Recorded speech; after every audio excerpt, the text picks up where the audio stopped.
حضرت علی رضی اللہ تعالیٰ کی ایک روایت ہے، ایک روایت جو کہ سب نے صرف آدھے سے بھی کم سنی ہے۔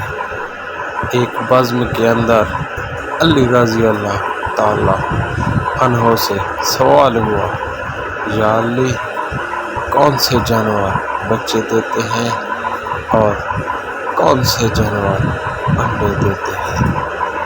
مولا علی نے جواب دیا کہ جن کے کان اندر ہیں وہ انڈے دیتے ہیں اور جن کے کان باہر ہیں وہ بچے دیتے ہیں۔ وہ آدمی جواب سن کر بیٹھا تو ایک دوسرا آدمی کھڑا ہو گیا اور یہی سوال دہرایا، یا علی، کون سے جانور بچے دیتے ہیں اور کون سے جانور انڈے دیتے ہیں؟ اب سائل بدلا تو مولا علی رضی اللہ تعالیٰ عنہ نے بھی خیرات بدلی، چونکہ علی کبھی بھی سائل کو پرانی خیرات نہیں دیتے، اس لیے علی کا جواب بھی بدلا۔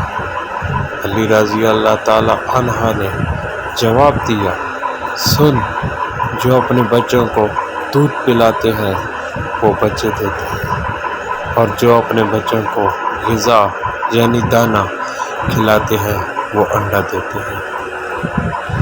دوسرا آدمی جواب سن کر بیٹھا تو ایک تیسرا آدمی کھڑا ہو گیا اور یہی سوال دہرایا، یا علی، کون سے جانور بچے دیتے ہیں اور کون سے جانور انڈے دیتے ہیں؟ مولا علی رضی اللہ تعالیٰ عنہ مسکرائے اور کہا، تیرے لیے بھی نیا جواب، سن، جو اپنی غذا کو چبا کر کھاتے ہیں وہ بچے دیتے ہیں، اور جو اپنی غذا کو صرف نگلتے ہیں وہ انڈے دیتے ہیں۔ مجمع پر حیرانی چھا گئی اور ہر کوئی خاموش ہو گیا۔ مولا علی رضی اللہ تعالیٰ عنہ نے فرمایا، سنو، خاموش کیوں ہو گئے؟ اگر اب بھی کسی کو تسلی نہیں ہو رہی تو سوال کرو، میں ابو طالب کا بیٹا علی تمہیں قیامت تک دعوت دیتا ہوں، تم یہی سوال دہراتے رہو گے اور میں ہر دفعہ تمہیں نیا جواب دوں گا۔ جزاک اللہ۔ اگر آپ لوگوں کو میری یہ ویڈیو اچھی لگی ہے تو پلیز خدا کے لیے میری ویڈیو کو شیئر اور لائک ضرور کریں۔ شکریہ۔